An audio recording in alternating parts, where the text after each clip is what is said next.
Hello, everyone. Welcome back. It's Kira, and I just wanted to share my own story, what God has been doing in my life since quarantine, which is like my take on my own series, Young Not Done. Please go back and watch all of the phenomenal people that I had the honor of interviewing.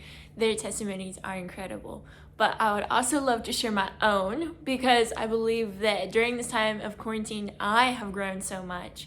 And one thing that I always say is I want to be better tomorrow than I am today, meaning I want to be more like Christ tomorrow than I am today. And we're always going forward or backwards. And so I'm constantly like, Lord, grow me. I know that you're going to continue the good work that you've started in me. Philippians 2:16. However, Philippians 2:6. My apologies. But I want to grow and learn. And so these are some of the things that I have learned myself during quarantine. And I hope this blesses you and grows you and just challenges you because testimonies are incredible. And I think number one that I've learned is that God is faithful. Seriously, guys, like if you can, be at this point where we are almost exactly like, what are we now? 10 days away from when the world shut down last year. Is that phenomenal to think about? That we've literally been doing this for almost a full year now. But through all that time, I've found God's faithfulness so much and his love. And he's always been there to meet me wherever I've been at. I think number two I've learned is he just wants you. Like he'll meet you wherever you're at, but you can't fake it that you're somewhere else because God is all knowing. And he doesn't want your efforts. He doesn't want your facade. He wants you. Okay, come on, guys. God accepted you and loved you at your worst and sent his son to die for you. He doesn't want you to fake it. It's okay. He knows already. So this year has taught me really to just lean into God, even in the moments where I'm like, Lord, I really have no idea. And the hard moments and the moments where I was dealing with anxious thoughts and worries and like, what on earth does the future hold?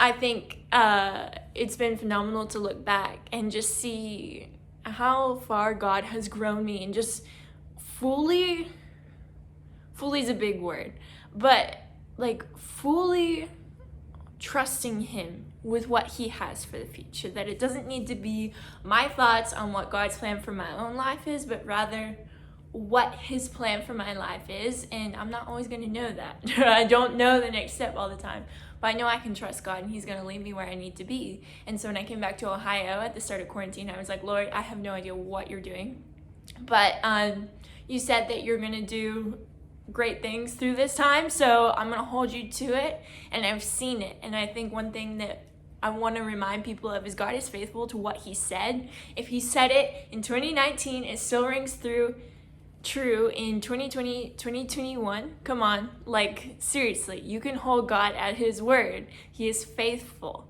And I think another thing I've realized is stay in community.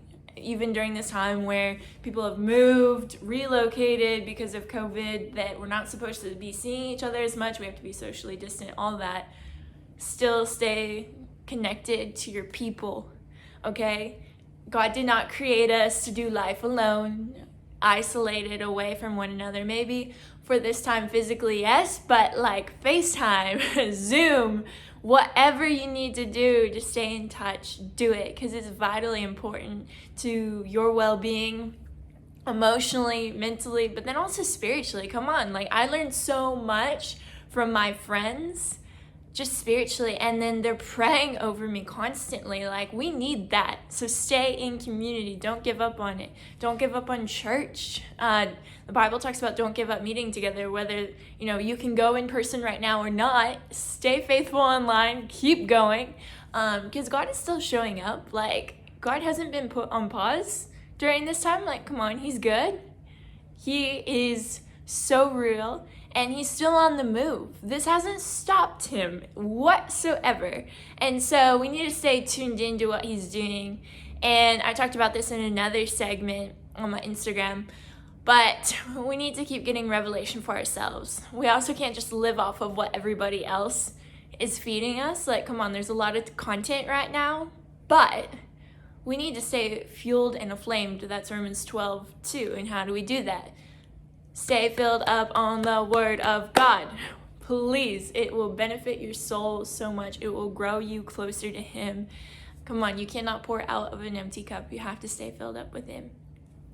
And one of the last things that I think I've really realized during this time is like, run this race with endurance. Romans talks about run the race before you with endurance. And come on, this is a challenging time, but this isn't time to give up. This isn't time to step back.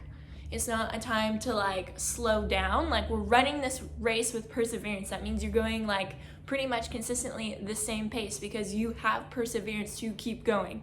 This isn't a stop moment. This isn't a walk moment. This isn't a jog moment. This is still continuing at the pace in which you are graced for, whatever that looks like. And I know in different seasons you're running your race at different speeds, but stay faithful to what God has put in your hand. Like, don't give up on it. Don't give up on what God has placed in your heart. It's there for a reason. Tap into it even more during this time. If you have extra time, come on, where can you be investing that time? Into what God has called you to, what God has placed in your hand, and what's in your heart. And so I pray this is an encouragement to you. I know I say come on like 1,000 times during this video, but it's because I feel like I'm talking to you guys face to face. I just want to encourage you. I really do, that this is still time God has given us. It is still a gift. Tomorrow is not promised. We can't live our lives on hold until COVID has lifted, the vaccine has gotten around to everyone, whatever. Today is still to be lived to the fullest that God has given us. And so I just want to leave you with that. But I love you all so much. I hope you have a phenomenal day.